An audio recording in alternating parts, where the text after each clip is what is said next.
والحسين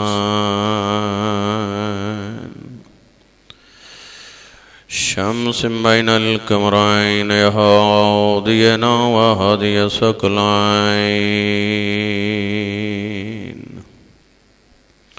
شفيع ذنوبنا وطبيب قلوبنا أبي القاسم محمد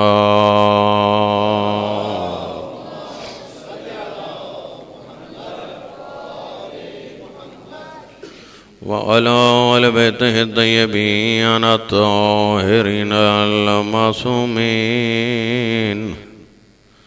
المنتخبين المنتجبين المظلومين لا سيما على إمام زماننا الحجة بن الحسن العسكري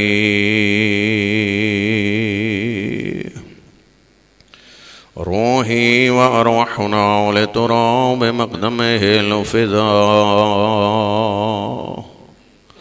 ورحمة الله على محبيهم واللعنة الدائمة على أعدائهم أجمعين من يوم عداوتهم إلى قيام يوم الدين أما بعد فقد قال الله تبارك وتعالى في كتابه المجيد بسم الله الرحمن الرحيم قل كفى بالله شهيدا بيني وبينكم ومن عنده علم الكتاب صلوات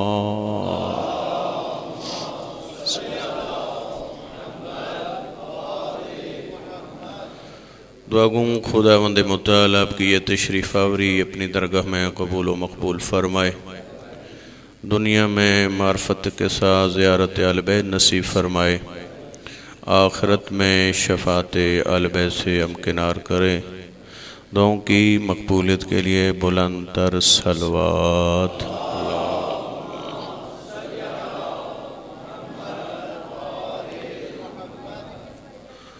ارشاد رب العزت ہو رہا ہے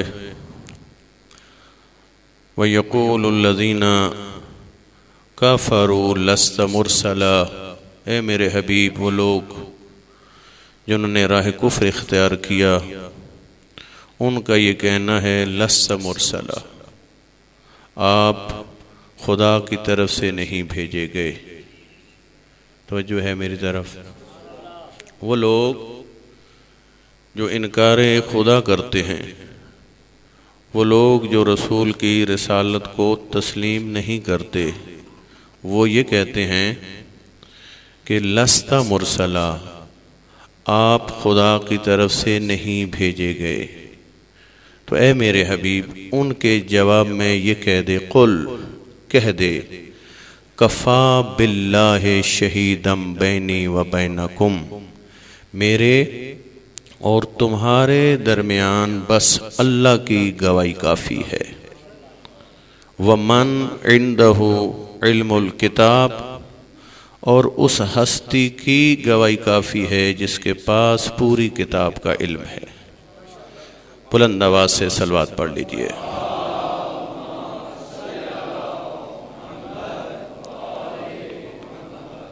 اگر آپ اجازت دیں تو چند معروضات آیت کے پہلے حصے کے حوالے سے آپ کی خدمت میں عرض کر دوں کہ اس آیت میں کس ہستی کی گواہی پر خدا کہتا ہے میرے رسول کفایت کر لے، اکتفا کر لے، اس کو کافی سمجھ لے، اس کو قرآن کریم اللہ کے نام سے اہل اسلام کو اور دنیا والوں کو پہچان کروا رہا ہے، لیکن اس اللہ کی پہچان کے حوالے سے میں آج آپ کو لے جانا چاہتا ہوں اس ہستی کے دروازے پر جو ہستی کائنات کو توحید کے رموز و اسرار سکھاتی نظر آتی ہے، جو ہستی آب وحی سے دھلی زبان چوس چوس کر پروان چڑھی، جو آیا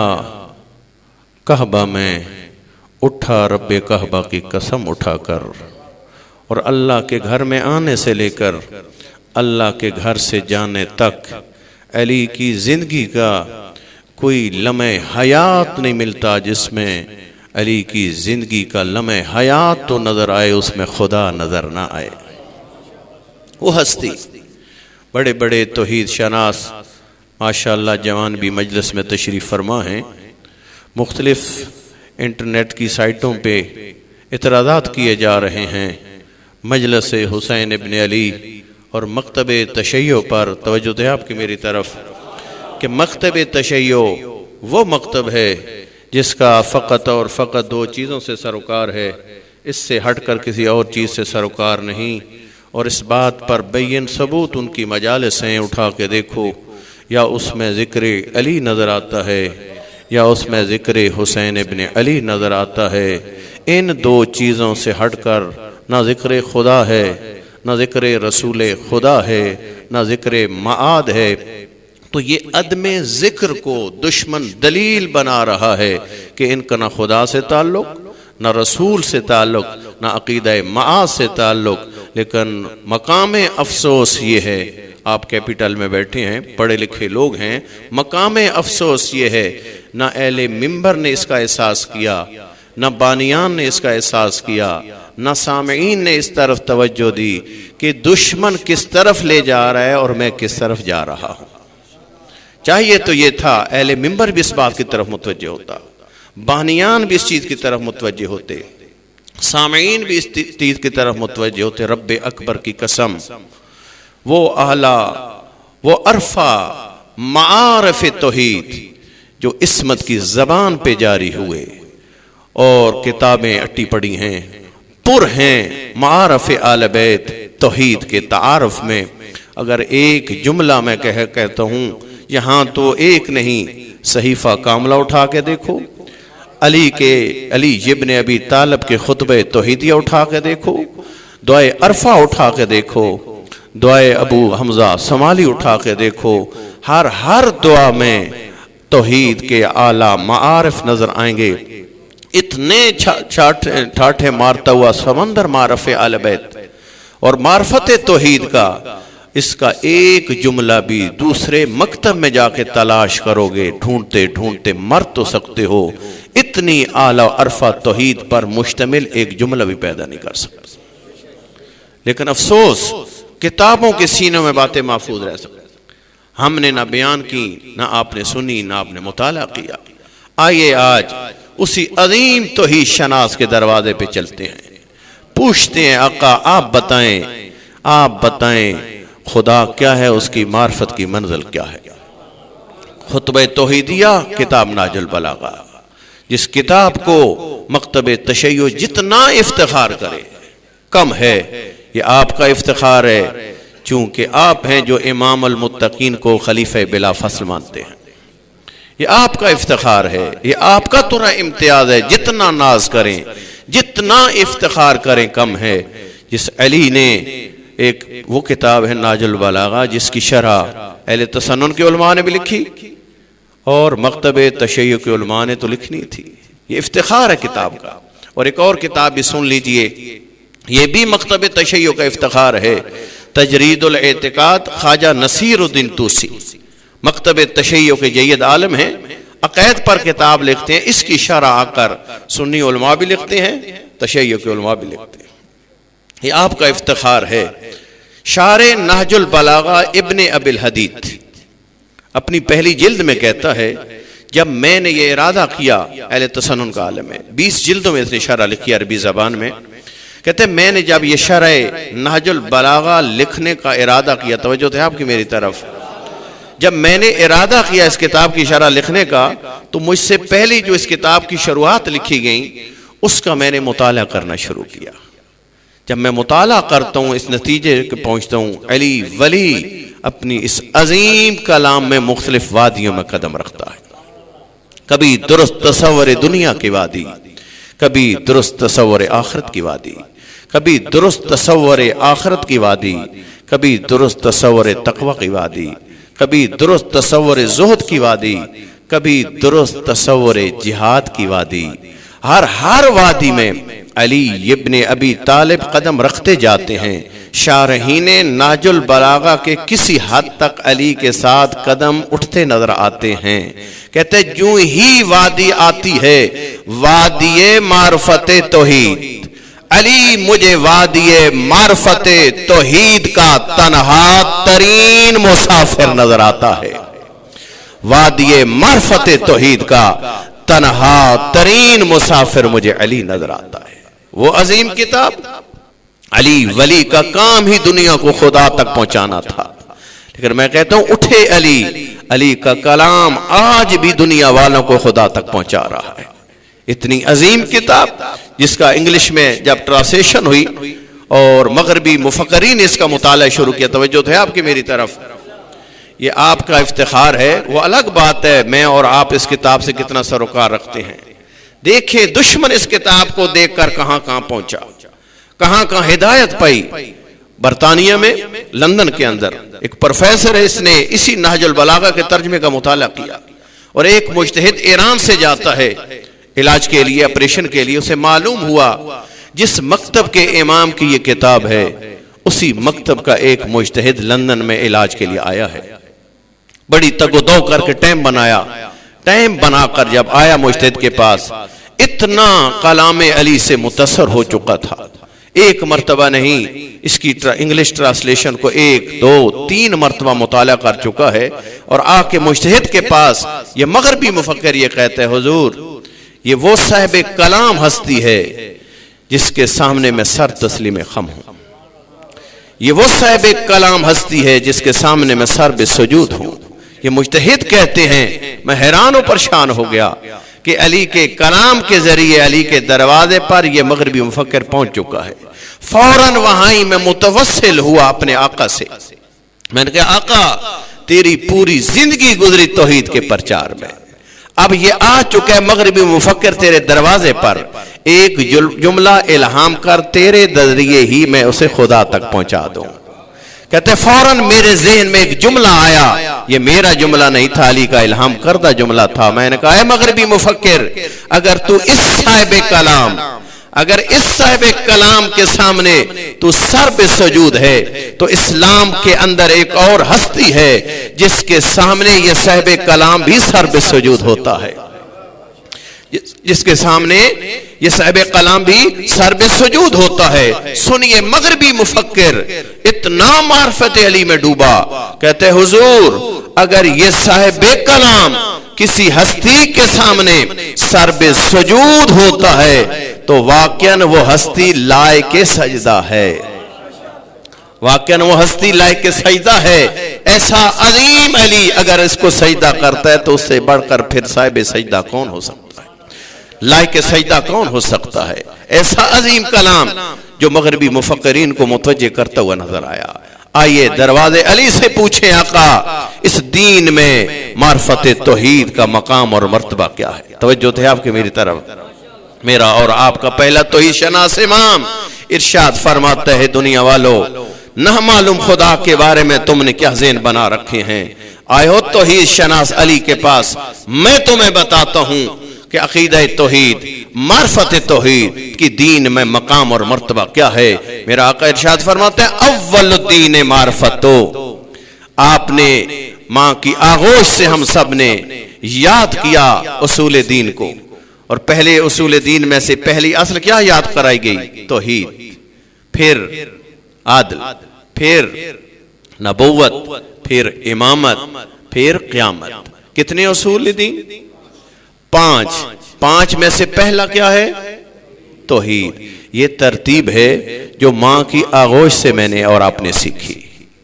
لیکن اس سے بڑھ کر ماں کی آغوش سے نکلے ماشاءاللہ سفید ریش موجود ہیں، کڑیل جوان موجود ہیں، بڑی بڑی پوسٹوں پہ فائز ہستیاں موجود ہیں، مجھے یہ بتائیں ماں کی آغوش سے جو ہم نے اصول دین یاد کیے اس سے آگے بھی قدم بڑھائے یا وہیں رکے ہوئے ہیں؟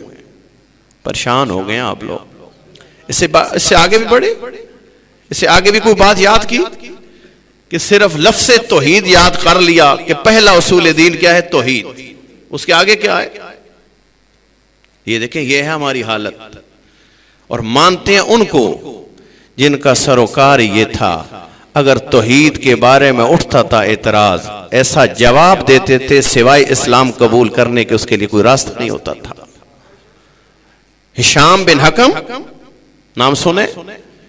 یہ ہے میرے آقا جعفر صادق علیہ السلام کا پروردہ۔ ایک دہریہ خدا کا منکر آیا اور آ کے مناظرہ کرتا ہے، ہر درمی کی وجہ سے تسلیم نہیں بات کرتا ہشام بن حکم کی، اور کہتے ہیں ہشام بن حکم پلٹ کے نہ جا، تجھے میں لے چلتا ہوں ایک ایسے ہستی کے پاس جہاں پہ کسی کے پاس کوئی سوال نہیں بن پاتا۔ کہا چلیے میں چلتا ہوں۔ آیا، آ کے امام علیہ السلام کے پاس ہشام کہتے ہیں آقا میں نے بڑے دلائل دیے خدا کے، لیکن یہ ہٹ درمی پہ ہے، قبول کرنے کے لیے آمادہ و تیار نہیں۔ آقا نے فقط ایک جملہ کہا، آقا فرماتے ہو دہریہ یعنی خدا کے وجود کے منکر، اور خدا کے وجود کے منکر، انت مصنوع ام لا، تجھے کسی نے خلق کیا ہے یا نہیں؟ یہ جملہ کہا، سر جھکا کے پیچھے ہٹا۔ میرے آقا نے کہا تو کہیں جا ہی نہیں سکتا، یہ کہہ نہیں سکتا میں خود بخود بنا ہوں، اور اگر کہے میں مخلوق ہوں تو فوراً سوال اٹھتا ہے تیرا خالق پھر کون ہے؟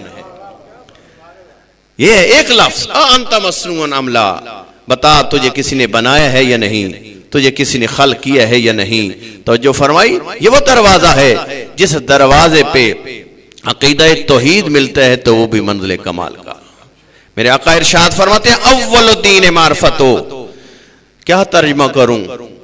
دین کا پہلا اصول توحید ہے؟ نہیں۔ میرے آقا علی فرماتے ہیں تھوڑی سی معرفت توحید کو بڑھا، دروازے علی پہ جھک، علی کو جاننے کے لیے بھی اور رسول کو جاننے کے لیے بھی اور خدا کی معرفت کے لیے بھی۔ میرے آقا ارشاد فرماتے ہیں اول دین معرفتو، دین کی بنیاد معرفت توحید ہے۔ اول دین نہیں ہے، پہلی چیز نہیں ہے، بلکہ دین کی بنیاد ہے معرفت توحید۔ اور اگر معرفت توحید نہ ہو، ماشاءاللہ بڑے بڑے بلڈنگیں تعمیر کرنے والے تجربہ کار مجلس میں تشریف فرما ہیں، اگر محکم بنیاد نہ ہو اور اس کے اوپر جتنا مرضی آپ میٹیریل لگاتے رہیں، سریا لگائیں، سیمنٹ لگائیں، دیواریں کھڑی کریں، جب بنیاد ہی مضبوط نہیں، اس بلڈنگ کو کوئی معقول شخص، عقل مند شخص مستحکم بلڈنگ نہیں کہہ سکتا، وہ کھوکھلی بلڈنگ ہے۔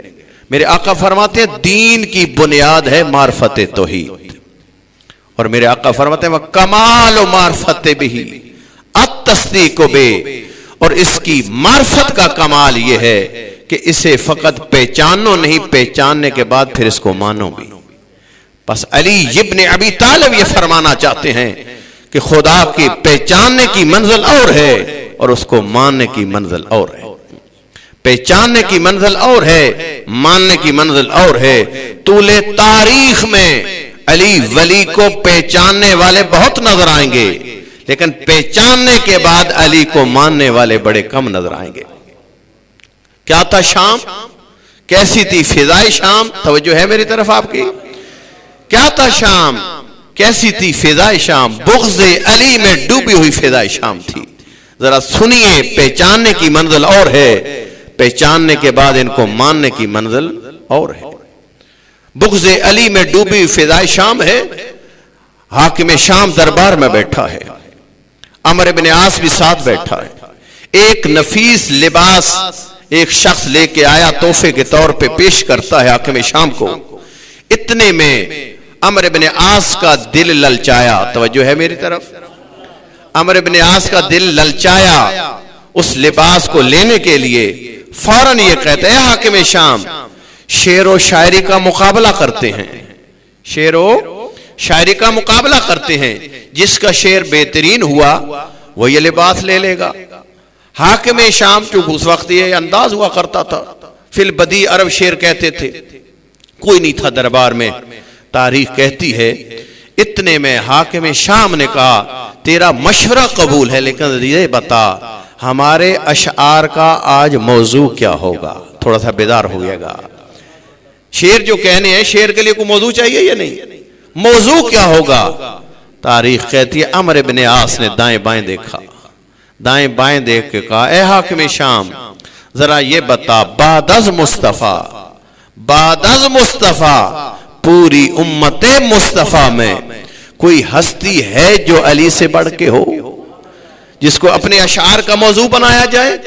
جملہ حاکم شام نے کہا. عمرو بن عاص نے جو یہ بات کی کہ بعد از مصطفیٰ امت مصطفیٰ میں علی ولی سے بڑھ کر کوئی ذات نہیں، تو فوراً حاکم شام کہتا ہے اے عمرو بن عاص پوری زندگی میں پہلی مرتبہ تیری زبان پہ حق جاری ہوا، پوری زندگی میں پہلی مرتبہ تیری زبان پہ حق جاری ہوا. میں کہوں گا اے حاکم شام کیوں نہ عمرو عاص کی زبان پہ حق جاری ہو جس ہستی کے بارے میں اللہ کا سچا نبی کہہ کے گیا تھا الحق مع علی وعلی مع الحق اللہم ادر الحق حیث ما دار علی. حق علی کے ساتھ ہے، علی حق کے ساتھ ہے. اے میرے اللہ حق کو ادھر پھیر دے جدھر میرا بھائی علی پھرتا جائے، جدھر میرا بھائی علی پھرتا جائے. تاریخ کہتی ہے عمرو بن عاص کہتا ہے اے حاکم شام اگر میں نے جو بات کی ہے حق ہے تو کہہ ذرا عظمت علی میں شعر. میں کہا اگر تو میرے اللہ تیری حکمتوں کا کیا کہنا، میرے اللہ تیری مصلحتوں کا کیا کہنا. اگر فرعون کی آغوش میں تو اپنا موسیٰ نبی پال سکتا ہے تو دشمن علی کی زبان پر فضیلت علی بھی جاری کر سکتا ہے. ابدی دشمن علی کے بیٹھے ہیں دربار شام میں اور موضوع شعر ہے فضیلت علی. اتنے میں عمرو بن عاص کہتا ہے حاکم شام علی کی فضیلت میں شعر کہہ. سنیے جملہ حاکم شام علی کی فضیلت میں شعر کہہ رہے. کہتا ہے خیر الورا من بعد احمد حیدر والناس ارض والوسیع سماع. کہتا ہے پوری امت مصطفیٰ میں نے بڑے غور سے دیکھا بعد از مصطفیٰ افضل ترین ذات مجھے علی کی ذات نظر آئی، افضل ترین ذات مجھے علی کی ذات نظر آئی. اور اگلا جملہ کہہ کے علی کی فضیلتوں کے سمندر کو کوزوں میں بند کر رہا ہے. کہتا ہے مجھے ہر با فضیلت شخص، مجھے ہر با کمال شخص، مجھے ہر با عظمت شخص فضیلتوں کی زمین نظر آتا ہے اور حسنین کا بابا فضیلتوں کا آسمان نظر آتا ہے. ہر با فضیلت شخص، ہر با فضیلت شخص فضیلتوں کی زمین نظر آتا ہے اور حسنین کا بابا فضیلتوں کا آسمان نظر آتا ہے. یہ علی ابن ابی طالب کی فضیلت میں حاکم شام نے شعر کہا اور فوراً کہتا ہے عمرو بن عاص میں نے علی کی فضیلت میں شعر کہہ دیا، اب تو علی کی فضیلت میں شعر کہہ. اتنے میں ابن عاص تبسم کرتے ہوئے کہتا ہے اے حاکم شام تو نے علی ولی کی فضیلت میں شعر کہہ کر میرے شعر کا مواد خود ہی مہیا کر دیا. سن علی کی فضیلت میں شعر کہہ رہا ہوں. هو الذي شاهد العدو بفضله والفضل ما شاهدت به الاعداء. وہ با عظمت علی ہے، وہ با فضیلت علی ہے، وہ با کمال علی ہے جس کی فضیلتوں کا اقرار اس کا ابدی دشمن بھی کر رہا ہے اور فضیلت ہوتی ہی وہ ہے جس کا ابدی دشمن بھی اقرار کرتے ہوئے نظر آئے، ابدی دشمن بھی اقرار کرتے ہوئے نظر آئے. قبلہ ذرا یہ بتائیے کتنی بڑی فضیلت بیان کی حاکم شام نے، کتنی بڑی فضیلت پیش کی عمرو بن عاص نے. لیکن ذرا یہ بتائیں یہ ہے منزل پہچاننے کی، پہچاننے کی منزل علی فرماتے ہیں اور ہے، پہچاننے کے بعد ان کو ماننے کی منزل اور ہے. فقط پہچان لینا کافی نہیں، پہچاننے کے بعد ان فضیلتوں کے سامنے سر تسلیم خم بھی کرنا ہوگا. میرے آقا عقیدہ توحید کو پیش کرتے وقت ہماری توجہ اسی طرف مبذول قرار رہے ہیں کہ فقط آیات و روایات عقلی دلائل میں گم ہونا رہ جانا، پہچان کر اس خدا کو پھر اس طرح ماننا جس طرح علی کہتا ہے. کمال و تصدیق بہی توحید ہو، میرے آقا فرماتے ہیں اس کو پھر ماننے کا کمال یہ ہے اس طرح مانو ہر منزل میں وہ وحدہ لا شریک نظر آئے. ہر منزل میں وحدہ لا شریک، منزل ذات میں وحدہ لا شریک، منزل صفات میں وحدہ لا شریک، منزل افعال میں وہ وحدہ لا شریک نظر آئے۔ فقط وادی توحید میں ہی یہ ہستیاں ہمیں خدا کے درست عقیدے کے حوالے سے رہنمائی کرتی ہوئی نہیں نظر آتی، بلکہ زندگی کے ہر شعبے میں جس طرف بھی آپ جائیں اہل بیت عصمت و طہارت ایک بہترین رہنمائی کرتے ہوئے نظر آتے۔ یہ تھا حصہ فضائل کا، اور حصہ پیغام آپ کے سامنے پیش کروں۔ آج دنیا پریشان ہے، کڑیل جوان ہیں، اور ان کی تربیت کا مسئلہ ہے۔ پریشان تو نہیں ہو گئے آپ؟ تربیت کا آغاز کہاں سے ہوتا ہے؟ مغربی مفکرین نے کہا اولاد کی تربیت کا آغاز کسی نے کہا 6 سال کے سن سے، کسی نے کہا 7 سال کے سن سے، کسی نے کہا جو ہی بچہ ماں کی آغوش میں آتا ہے وہاں سے تربیت کا آغاز ہو جاتا ہے۔ تیرا اور میرا چھٹا امام فرماتا ہے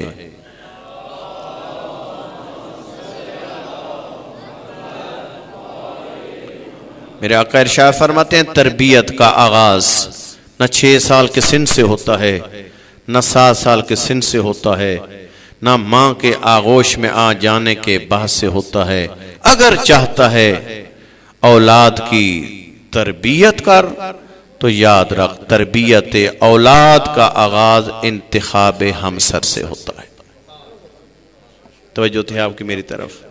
انتخاب ہمسر پہلا مرحلہ ہے اولاد کی تربیت کا، اور یہ نقطہ جب چھٹے لال ولایت کا مغربی مفکرین نے پڑھا، اور یہ دروازہ ایسا ہے جہاں پہ بڑے بڑے نظریے ہوا میں اڑتے نظر آئے، اور ان کے سامنے ہر مفکر سر تسلیم خم کرتا ہوا نظر آیا، اور وہ ہستیاں جنہوں نے قرآن بھی سمجھا تو ان کے دروازے سے، اور نبی و آل نبی کے فرمان بھی سمجھے تو انہی کی فرمان کی روشنی میں سمجھے۔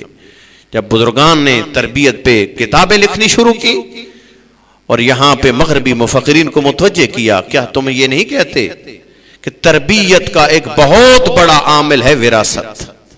توجہ ہے میری طرف؟ تربیت کا بہت بڑا عامل کیا ہے؟ وراثت۔ آیا اولاد وراثت فقط اور فقط باپ سے پاتی ہے یا ماں سے بھی پاتی ہے؟ جی، وراثت میں چیزیں جو آتی ہیں وہ فقط باپ کی طرف سے آتی ہیں یا ماں کی طرف سے بھی آتی ہیں؟ واضح سی بات ہے، جہاں باپ کی طرف سے آتی ہیں وہاں ماں کی طرف سے آتی ہیں۔ باپ ہو علی جیسا باعظمت، پھر کیوں کہے سیدہ کونین کی شہادت کے بعد اے عباس، اے عقیل، جائیے ایک ایسا خاندان تلاش کیجئے جو شجاع خاندان ہو، کیونکہ علی کو علم ہے اولاد جہاں میدانوں میں باپ کا اثر دکھاتی ہے وہاں ماں کے دودھ کا بھی اثر دکھاتی ہے۔ اس لیے میرے آقا نے فرمایا تھا ایسا خاندان انتخاب کرو جو شجاع خاندان ہو، جہاں میرے جوہر شجاعت دکھائے گا وہاں ماں کے شیر کا دودھ کا بھی اثر ہوگا۔ تو یہاں بزرگان نے فرمایا باب وراثت ایک ایسا ہے جس کا کوئی انکار نہیں کرتا۔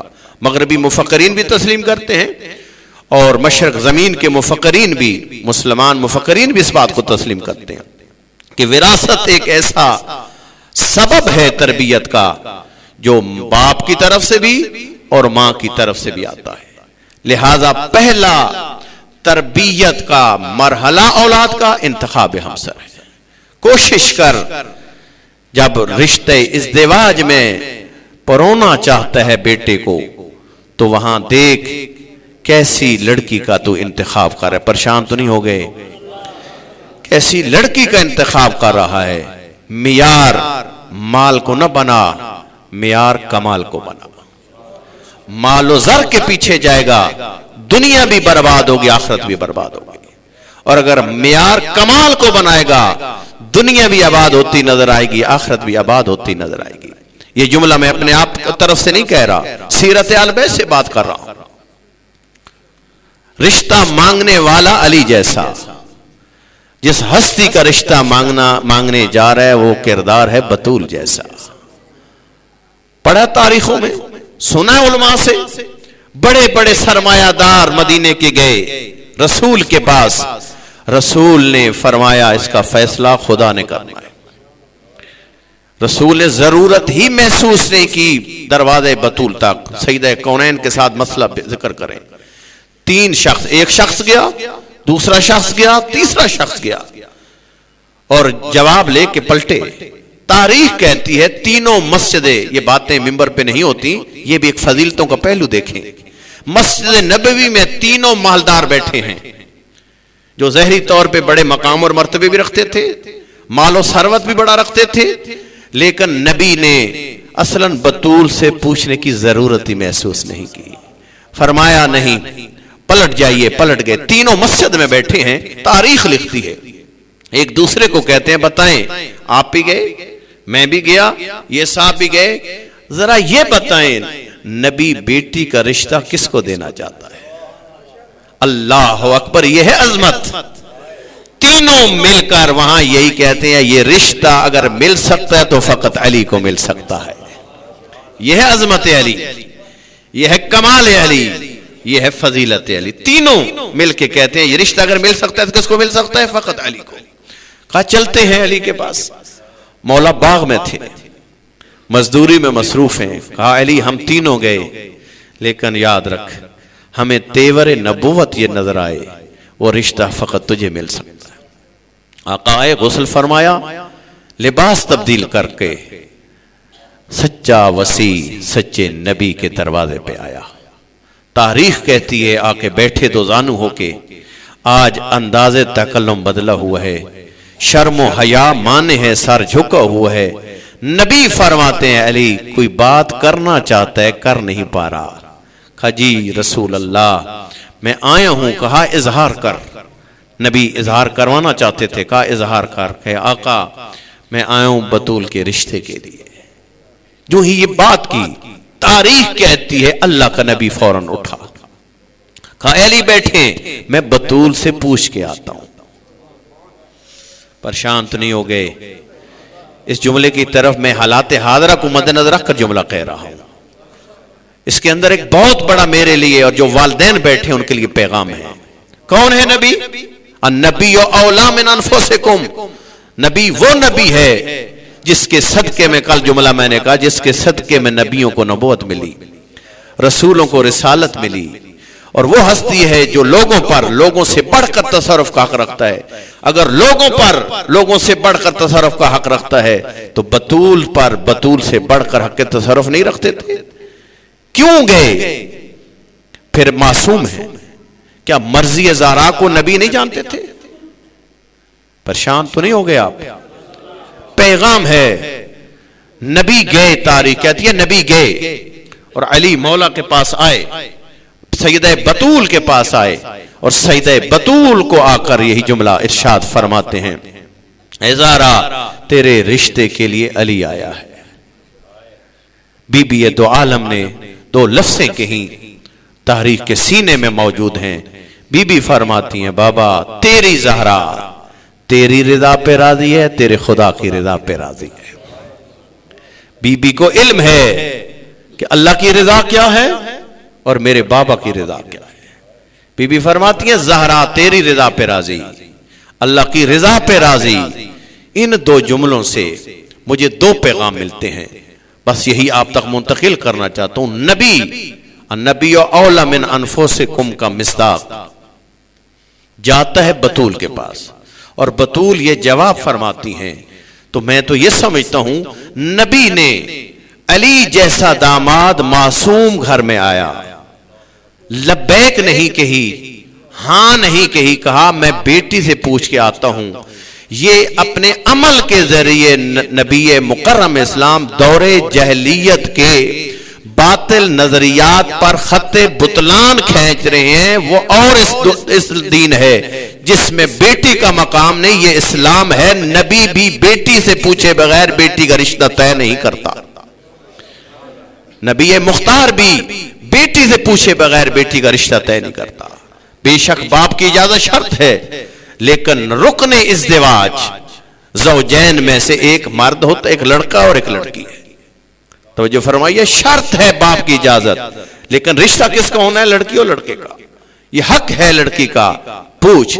لیکن میں کہتا ہوں اگر باپ کو نبی کی سیرت پہ عمل کرتے ہوئے بیٹی سے پوچھے بغیر رشتہ طے نہیں کرنا چاہیے، توجہ کرنا، تو بیٹیوں کو بھی دیکھنا چاہیے، ان کی بھی مرشدزادی زہرا ہے، وہ بطول ہے، وہ یہ فرماتی ہیں بابا تیری زہرا تیری رضا پہ راضی، تیری خدا کی رضا پہ راضی ہے، لہذا بیٹیوں کو بھی مغربی کلچر کی طرف نہیں دیکھنا چاہیے، فیس بک پہ رشتے طے نہیں کرنا چاہیے، بزرگ جہاں تشخیص دیتے ہیں وہاں سر تسلیم خم کرنا چاہیے، یہ سیرت بتاتی ہے۔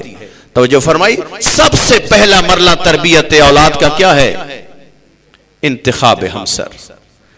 اور میرے محترم دوستو یاد رکھ لو، جتنی بھی تربیت، جتنی بھی پاکیزہ چیز، جتنی بھی مقدس چیز ڈال دو اگر ظرف ہی پاکیزہ نہ ہو،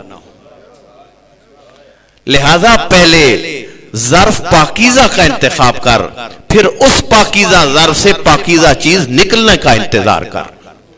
ان چیزوں کی طرف توجہ کریں، بنیادی چیزوں کی طرف توجہ کریں، جب معیار مال بن جائیں گے اور پھر حسرتیں رہ جائیں گی دنیا میں کہ میری بھی اولاد ایسی ہوتی، میری بھی اولاد یہ کام کرتی، نہیں تو نے ظرف ایسا انتخاب کر دیا، ظرف سے وہی نکلتا ہے جو کچھ اس کے اندر ہوتا ہے۔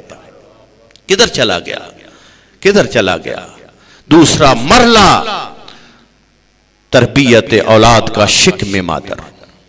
معصوم فرماتے ہیں جب بچہ ماں کی شکم میں آئے تو کوشش کرو، صحیح کرو کہ ماں لقمہ حرام نہ کھانے پائے، ہمیشہ لقمہ حلال کھائے۔ لقمہ حلال کی بھی تاثیر ہے اور لقمہ حرام کی بھی تاثیر ہے۔ توجہ ہے میری طرف، آپ پریشان تو نہیں ہو رہے کہیں؟ شاید آپ کے مزاج کے خلاف باتیں میں کر رہا ہوں گا، لیکن حالات کے عین مطابق باتیں کر رہا ہوں۔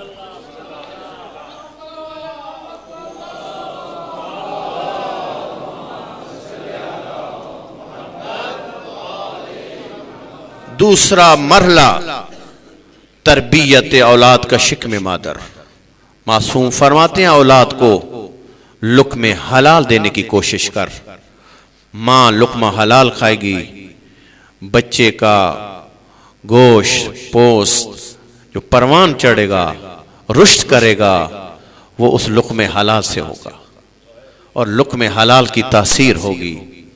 اور عجیب ہیں سیرت آل بیت اور فرامین آل بیت سے درس لینے والے، چونکہ ائمہ کی باتیں کرتے ہیں تو فوراً شیطان ہمارے ذہنوں میں وصفہ ڈال، وہ تو معصوم تھے، تم تو معصوم نہیں ہو۔ لیکن میں کہتا ہوں آئیں ان کے دروازے پہ جنہوں نے اپنے آپ کو ایسا بنایا جیسے آل بیت چاہتے تھے۔ علامہ باقر مجلسی کا نام سنا آپ نے؟ علامہ تقی مجلسی کا بھی نام سنا؟ وہ نہیں سنا۔ علامہ تقی مجلسی باپ ہے اور علامہ باقر مجلسی بیٹے ہیں۔ یہ دو وہ معزز شخصیتیں ہیں مکتب تشیع کی جن کا اصفہان کے اندر مزار ہے۔ جس طرح امام زادوں اولاد سیدہ بطول کی لوگ زیارت کرتے ہیں، اسی طرح ان دو بے شک شیخ ہیں، غیر سید ہیں، لیکن کوئی اس طرح اپنے آپ کو اہل بیت کے کردار میں ڈالا، لوگ اپنی مرادیں ان کے دروازے سے لے کے جا رہے ہیں۔ اصفہان میں علامہ باقر مجلسی جو ہمارے ممبر میں شیعوں میں معروف ہیں، وہ علامہ باقر مجلسی ہیں جو صاحب بہار الانوار ہیں، اور بہت ساری ان کی کتابیں موجود ہیں۔ اصول کافی کی شرح بھی 30 جلدوں میں میرات العقول کی شکل میں انہوں نے لکھی ہے، بہت جید عالم تھے۔ کہتے ہیں ان کے والد علامہ تقی مجلسی، میں بات یہ کر رہا ہوں ماں کے شکم میں وہ لقمہ کتنا تاثیر کرتا ہے، اور آل بیت کی سیرت میں اولادوں کی تربیت کرنے والے کتنی پھر دقت بھی کرتے ہیں۔ آپ کی طرح میری طرح نہیں ہے، بچے جو مرضی حرکتیں کرتے چلیں، باپ کو اونگ آئی ہوئی ہے، آرام کر رہے ہیں اور اپنی مرضی کے پرام دیکھ رہا ہے، خبر نہیں ہے کہ بچہ کدھر جا رہا ہے، بیٹی کدھر جا رہی ہے، بچہ کیا کر رہا ہے، بیٹی کیا کر رہی ہے، خبر نہیں ہے۔ سمجھتے ہیں میرا فریضہ ہے خدا کی عبادت، میرا فریضہ ہے نماز شب۔ نہیں، نماز شب مستحب عمل ہے اور اولاد کی تربیت ایک واجب عمل ہے۔ وہ شخص جو واجب نماز پڑھتا ہے اور اولاد کی تربیت کا خیال کرتا ہے اس سے افضل ہے جو واجب نماز کے ساتھ نماز شب پڑھتا ہے اور اولاد کی تربیت کی طرف توجہ نہیں کرتا۔ ان موازین کو ذرا جس طرح آل بیت نے بیان کیا اس کے مطابق چلنا ہے۔ کہتے ہیں علامہ تقی مجلسی نماز پڑھاتے تھے، علامہ باقر مجلسی کم سے ساتھ آتے تھے، اور عجیب واقعہ بیان کرتے ہیں کہ علامہ تقی مجلسی ایک دفعہ نماز پڑھا کے نکلے تو پرانا دور تھا، مشکوں میں پانی بھر کے رکھتے تھے لوگ مسجدوں میں۔ دیکھا باقر مجلسی جو اتنا بڑا اب آج عظیم نام بچے تھے، انہوں نے کوئی چیز ماری مشک کے اندر، مشک میں سوراخ کیا اور وہ پانی سارا بہ گیا۔ مشک میں ایک چیز ماری جس کی وجہ سے پانی بہ گیا۔ حیران و پریشان ہو گیا تقی مجلسی کہ میرے کس عمل کا نتیجہ ہے میرے بیٹے کی یہ حرکت۔ پریشان ہیں، سوچ میں گم ہیں کہ میں نے کون سا کام کیا کہ میرے بچے نے آج یہ کام کر دیا۔ کم سن بچہ ہے، یہ حرکت اس نے کیوں کی؟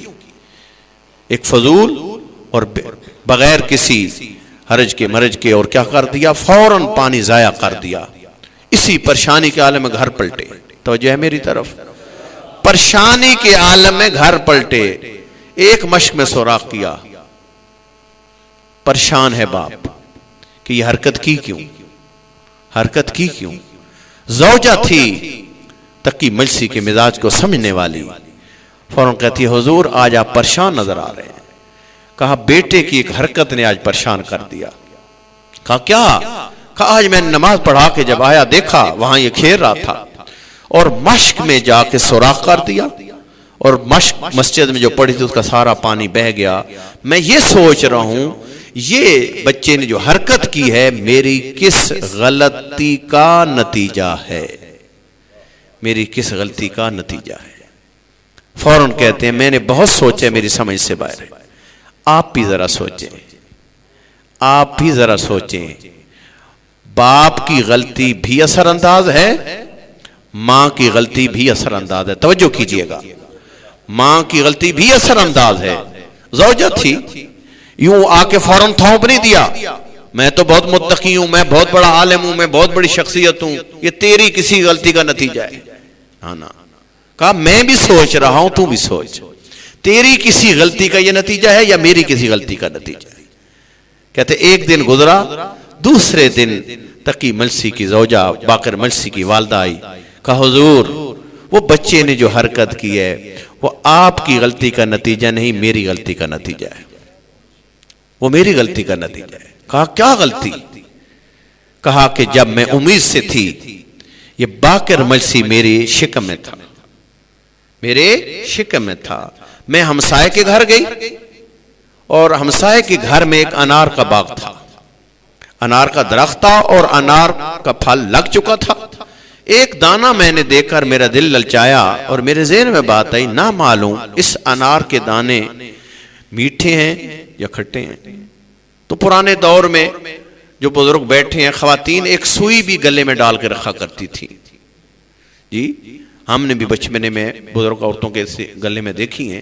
کہتے ہیں فوراً وہ کہتی ہے میں نے سوئی نکالی اور اس انار کے دانے میں چبو دی اور اس سوئی کو نکال کے میں نے زبان پہ رکھا اور اس انار کے دانے کا میں نے ذائقہ چکھا، لیکن اس انار کے دانے میں سوئی چبونے سے پہلے اور اس انار کے دانے میں سوئی چبونے کے بعد صاحب خانہ سے میں نے اجازت نہیں لی تھی۔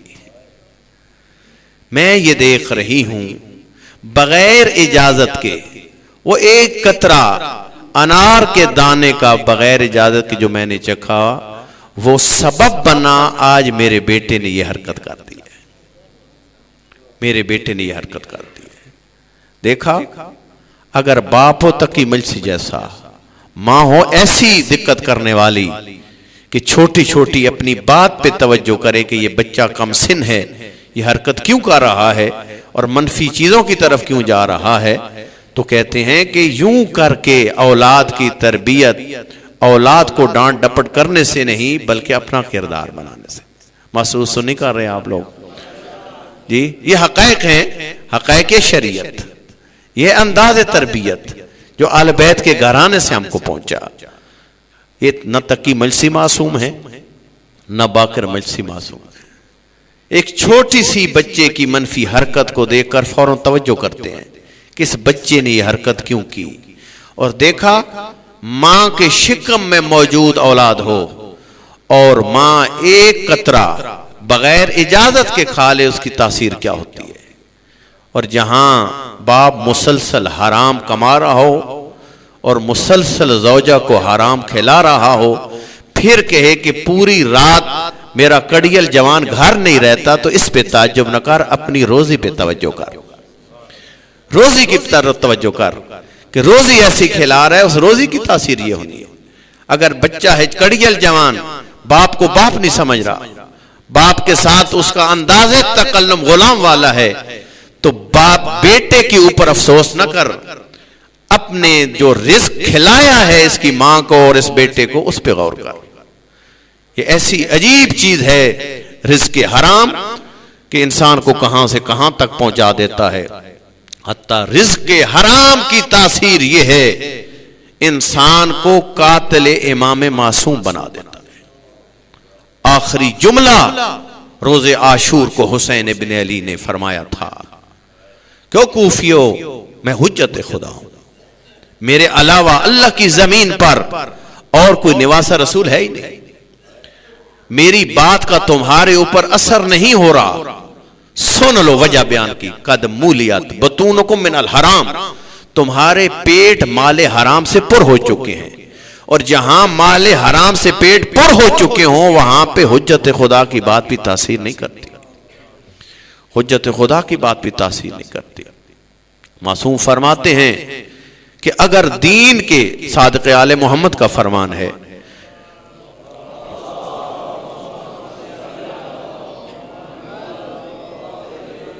میرے آقا ارشاد فرماتے ہیں کہ اگر دین ہے عبارت ہو 10 چیزوں سے، 10 حصوں سے، 10 حصے کس کے ہوں؟ دین کے. تو میرے آقا فرماتے ہیں رزق کے حلال 8 حصے ہیں. پورا دین، نماز، روزہ، حج، حقوق اللہ، حقوق العباد، ساری چیزیں 2 حصے اور 8 حصے رزق کے حلال. چھٹے لال ولایت کا فرمان ہے 8 حصے رزق کے حلال. رزق کے حلال انسان کی دنیا اور انسان کی آخرت. دوسرا مرلہ تربیت کا شکم مادر، تیسرا مرلہ آغوش مادر، اور چوتھا مرلہ تربیت اولاد کا وقت دامن میں گنجائش نہیں. جب بچہ بالغ ہو جاتا ہے تو کچھ والدین کے فرائض والدین کے کندھوں پہ عائد ہوتے ہیں، شریعت نے بیان کیے ہیں. انشاءاللہ پھر کبھی موقع ملا تو میں عرض کروں گا. تربیت کے انداز اور نمونے بھی سیکھنے تو در علی بطول سے سیکھو. نبی کی تربیت کے 2 نمونے ہیں ہمارے پاس، ایک علی اور ایک بطول. 2 کردار تربیت کے. علی کے تربیت کے 2 نمونے ہیں ہمارے پاس، ایک حسن اور ایک حسین. زہرا کی تربیت کے 2 نمونے ہیں، ایک کو دنیا زینب کہتی ہے اور ایک کو دنیا ام کلثوم کہتی ہے. بس کل شب شہادت امام زین العابدین ہے، لیکن آج میرا جی کرتا ہے 2 جملے کہوں حسین کے شبیہ رسول کے. عزاداران مظلوم کائنات، 2 بے موسمی موتوں نے آل بیت کو بڑا رلایا اور 2 درباروں نے آل بیت کو بڑا رلایا اور 2 تشتوں نے آل بیت کو بڑا رلایا. کون سی 2 بے موسمی موتیں؟ ایک دختر رسول کی موت اور ایک شبیہ رسول کی موت. استاد بزرگوار آیت اللہ عظمی وحید کو میں بیان فرما رہے تھے، جب حسنین آئے نا گھر، ام ایمن کہتی ہے بچوں کھانا کھا لو. کہا ہمیں کھانا نہ دو، ہم ماں کے بغیر کھانا کب کھانے والے ہیں، ہمیں ماں سے ملا. ماں کے کمرے میں داخل کیا، ایک طرف سے حسن آئے ایک طرف سے حسین آئے، دیکھا ماں دنیا سے اٹھ چکی ہے اور عجیب آواز نکلی حسن و حسین کی.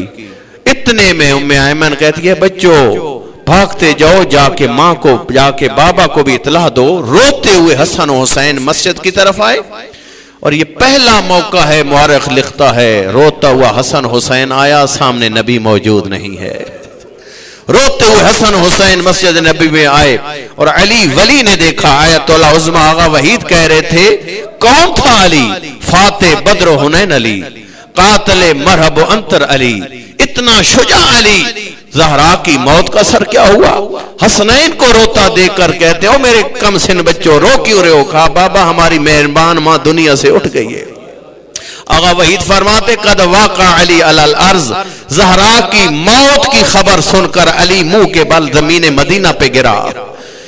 قد غشی علی، علی پر غشی طاری ہو گئی، پانی دیا گیا علی کو، اور جب پانی پلایا گیا علی پانی پی کے بطول کی جنازے کی طرف آئے، اور عزاداران مظلوم کائنات شبیہ رسول نے جب زین چھوڑی، اتنا تاریخ کہتی ہے زہرا کا چاند ہر لاش پہ چل کے آیا، لیکن یہ ایسی لاش تھی اکبر کی، چند قدم حسین نے قدم اٹھائے، اتنا مقبل جملہ کہتی ہے جب میدان سے صدای نہ لائکا منی سلام یا ابتا، او میرا بابا اکبر کا آخری سلام قبول کر۔ حضرت سکینہ کہتی ہے خیمے میں یہ منظر دیکھ رہی تھی، بیٹے کے سلام آخر کی آواز سن کر کبھی میرا بابا دائیں چلا جاتا تھا، کبھی بائیں چلا جاتا تھا، گویا میرے بابا کے آنکھیں دنیا تاریک ہو چکی تھی۔ میں کہتا ہوں کیوں نہ اثر ہو حسین پر اکبر کی موت کا، یہ اکبر کی موت تو وہ ہے جو حسین کے قاتلوں پہ بھی اثر کر گئی۔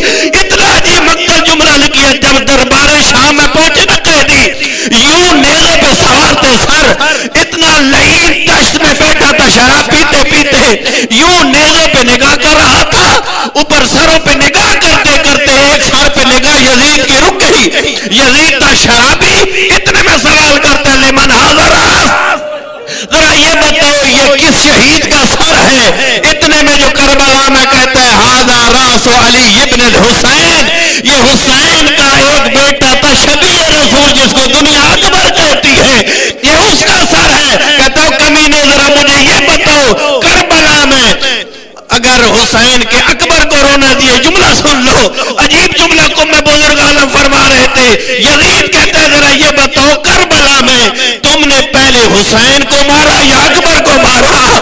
کہتے ہیں ہم نے پہلے اکبر کو مارا۔ وہ کہتا ہے لعینو، جب حسین کا تم نے اکبر جیسا بیٹا مار دیا تھا پھر حسین کو مارنے کی ضرورت نہیں تھی، اس لیے اکبر جیسے بیٹوں کی موت کے بعد اب باپ جینے کے قابل نہیں رہتے۔ یہی تو مقتل جملہ لکھتی ہے جب مدینے میں پہنچی زینب، عبداللہ آئے، کہا ہے زینب میں نے سنا ہے جب اکبر نے زین چھوڑی تو حسین سے پہلے لاشیں اکبر پہ گئی، مجھ سے یہ بات برداشت نہ ہوئی۔ بی بی کہتی ہے اے عبداللہ جو کچھ تو نے سنا سچ سنا، اتنے میں عبداللہ کہتے بتا تیری مجبوری کیا تھی؟ ابھی بھی تو وہ تھی جو رات کی تاریکیوں میں نانے کے روزے پہ جاتی تھی، اور تو وہ تھی جس کی ماں کا جنازہ رات کی تاریکیوں میں اٹھا۔ بی بی کہتی ہے اے عبداللہ میری مجبوری تھی، جب حسین کے اکبر نے زین چھوڑی سلام آخر کہا، میں نے حسین کا حال دیکھا، میں سمجھ گئی اگر میں پہلے نہ پہنچی حسین اکبر کی لاش پہ گیا تو میرا حسین مرنے سے پہلے مر جائے گا۔ اتنا مقتل جملہ لکھتی ہے، ادھر حسین لاش اکبر کے قریب آئے، سید ابن طاؤس نے یہ جملہ لکھا، ادھر حسین آئے، اتنے میں کیا دیکھا ایک سیاہ برقے والی بی بی پہنچ چکی ہے۔ حسین کہتا ہے کون ہے عالم غربت میں میرے اوپر رحم کرنے والا؟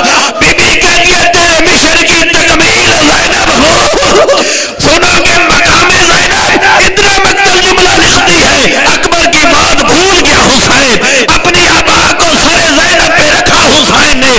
عمل حسین سے یہ بات سمجھ آتی ہے، میرا آقا کہہ رہا ہے حسین اکبر یاد رکھ یہ وہ زینب ہے جس زینب کی چادر پر لاکھوں اکبر قربان کرنے کے لیے آمادہ ہوں۔ اگر اجازت دے تو میں کہوں جملہ، میں کہوں گا آقا آج لاش اکبر ہے، آئی ہے زینب، اس کے سر پہ چادر موجود ہے، 11 محرم